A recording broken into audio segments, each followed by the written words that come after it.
Salve, Corinthians! Beleza, rapaziada? Certinho? Tiagão do canal Eu Sou Timão. E galera, tem Corinthians, hein? Domingão tem Corinthians.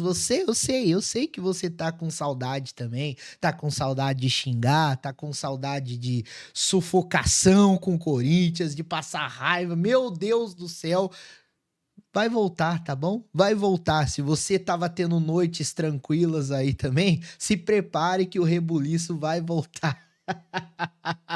Coringão vai enfrentar o Bragantino domingo aí no seu retorno, depois de 2 semanas de férias e também 2 semanas de preparação. E cara, eu quero trocar uma ideia com vocês hoje. Eu quero saber muita opinião de vocês em relação a isso, pelo fato de o que esperar do Corinthians nesse decorrer de temporada, né?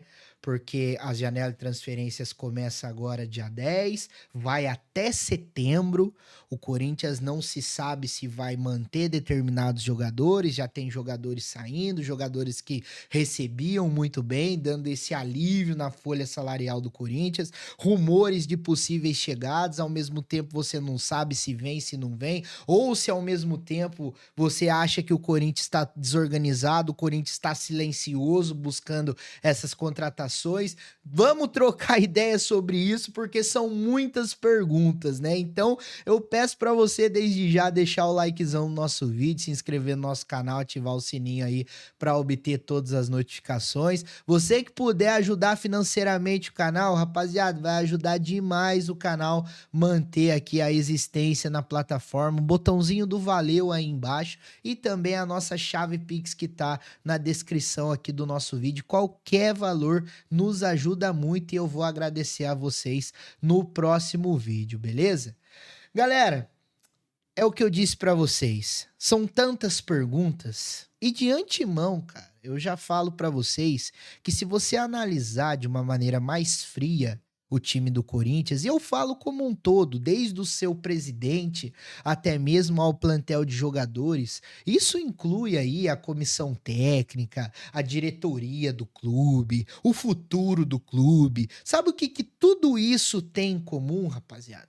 É que é um enorme ponto de interrogação. E por que eu falo isso para vocês? Porque você não consegue ter um direcionamento do seu acreditável. Eu acredito que o Corinthians vai conseguir uma vaga para Libertadores. Eu acredito que o Corinthians vai se reinventar nessa parte do meio para frente aí da temporada, tentando aí mais um título no ano e por aí vai. Eu acredito que o Corinthians vai brigar para não cair. Não dá para saber.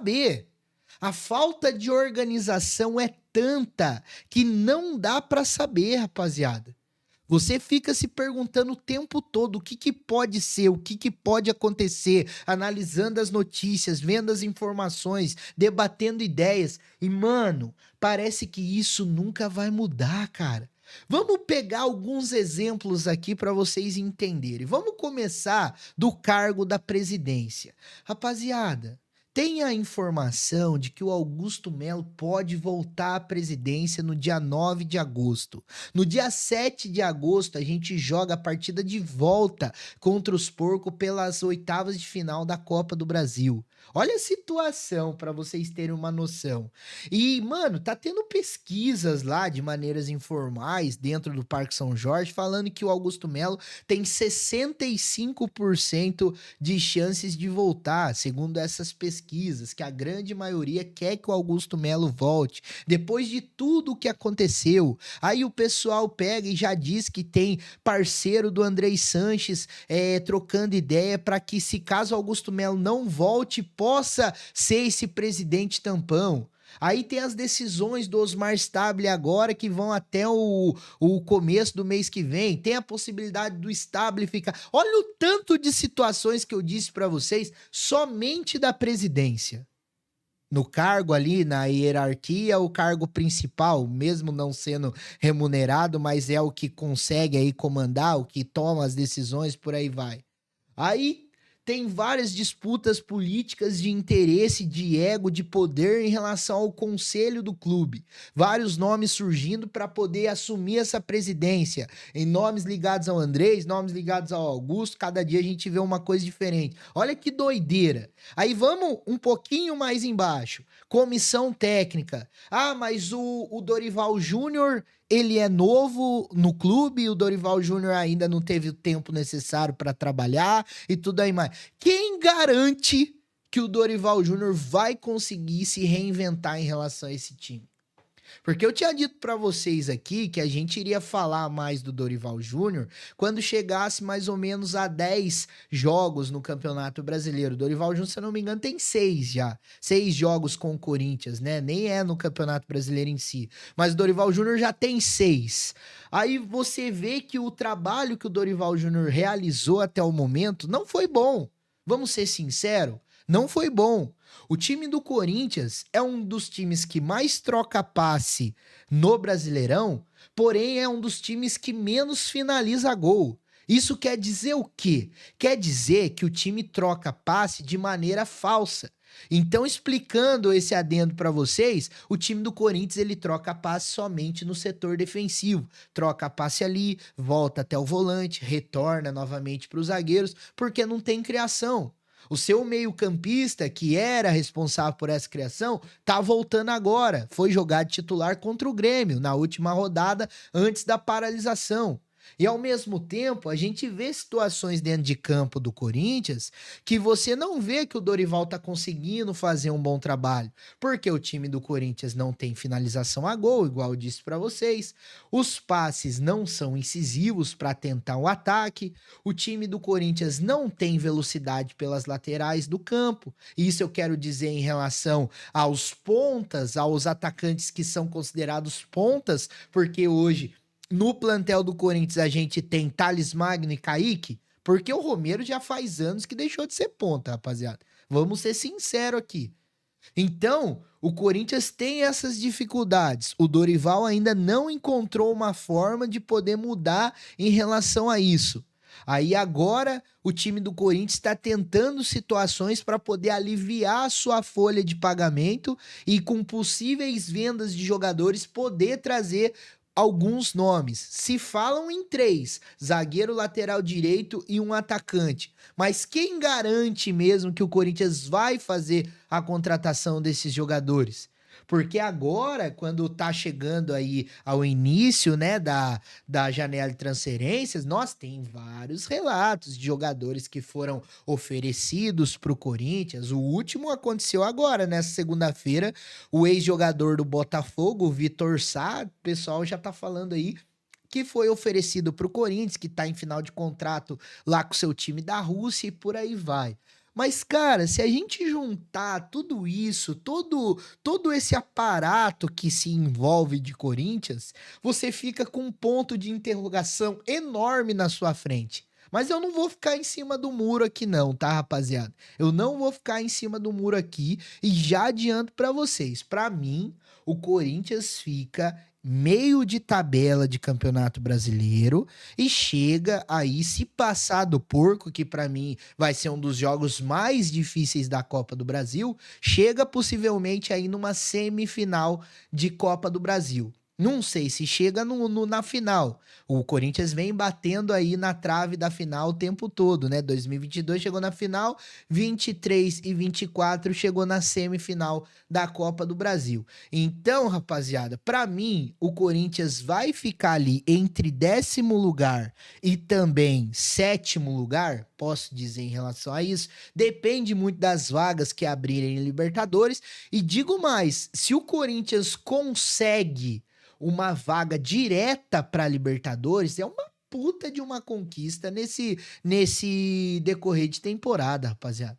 O próprio Fabinho Soldado falou que um reforço real para o Corinthians nessa janela do meio do ano seria a manutenção dos seus principais jogadores. E quais são esses principais jogadores? Eu posso citar o Hugo Souza, o Rodrigo Garro, o Yuri Alberto, o Memphis Depay, né? Porque o Coronado, que era um jogador caro, já foi embora. Alex Santana, que já não ganhava tão pouco também, foi embora também. O Corinthians pode concretizar a venda do Breno Bidon. Agora o Palácios também foi embora. O Corinthians vai tentando diminuir a sua folha, que é uma folha totalmente enganosa.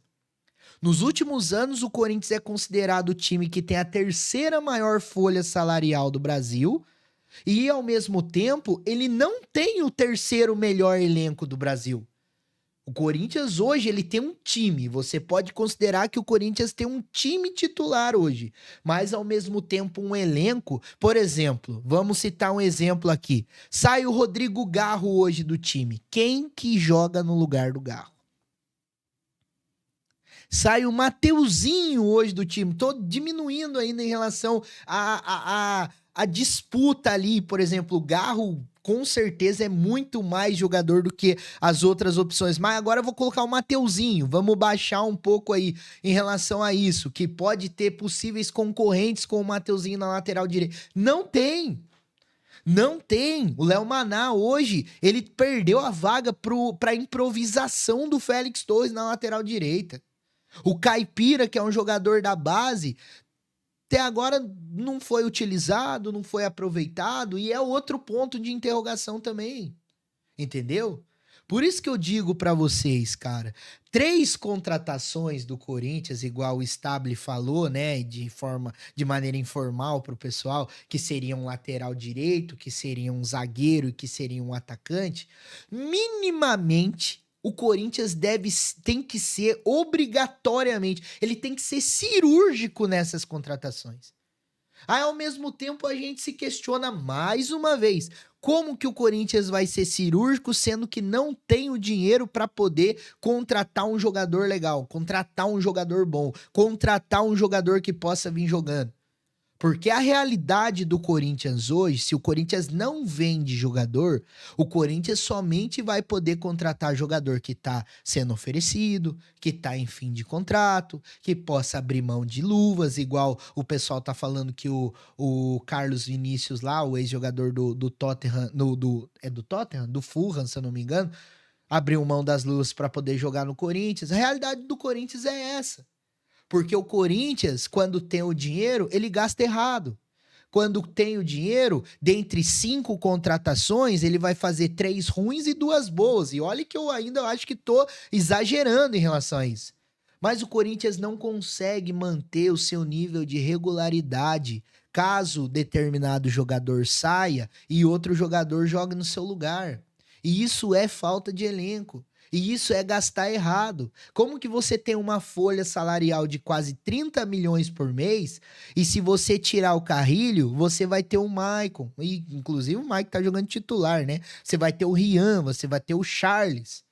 É muita diferença, rapaziada. É muita diferença. E outra situação também que você para pensar, você fala, caramba, qual jogador do Corinthians hoje, tirando o Bidon, que é aproveitado, jogador de base? Para um time do tamanho do Corinthians, para um time com a repercussão que tem do Corinthians, para um time que deveria ter uma estrutura estrondosa, e tem, né? E tem.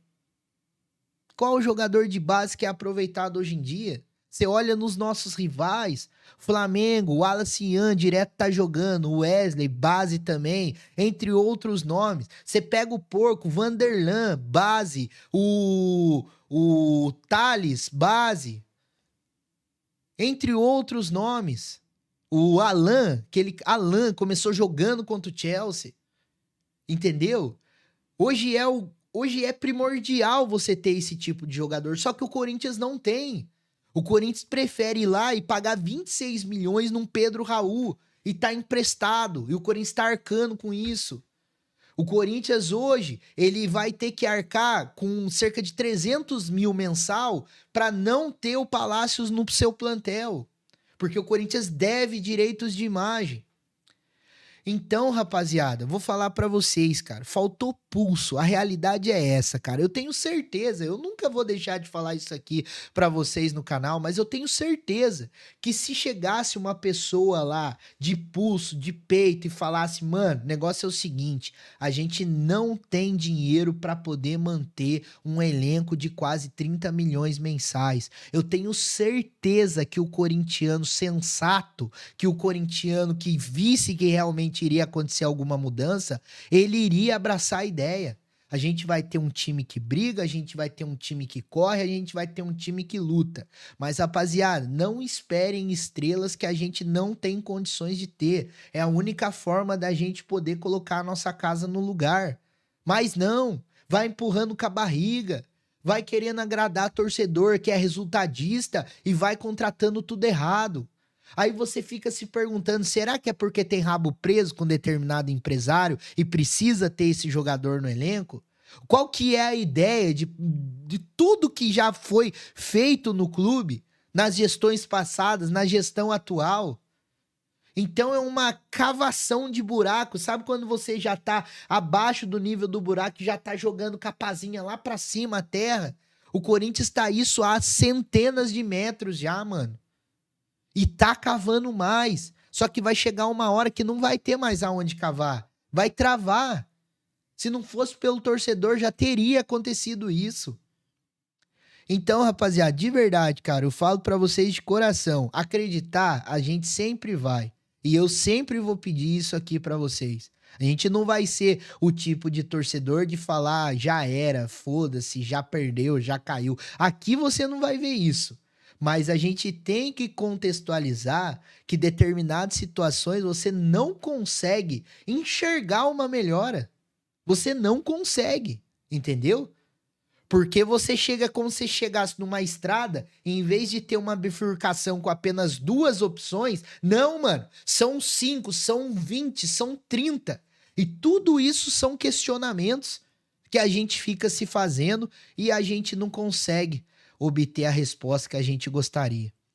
Se você chegou até aqui, eu peço muito para você deixar o like no nosso vídeo, se inscrever no canal. Se você não segue o canal Sou Timão nas nossas outras redes sociais, @eu sou Timão 1910, tanto no Instagram quanto no TikTok. Qualquer novidade eu trago aqui para vocês, porque você sabe, né?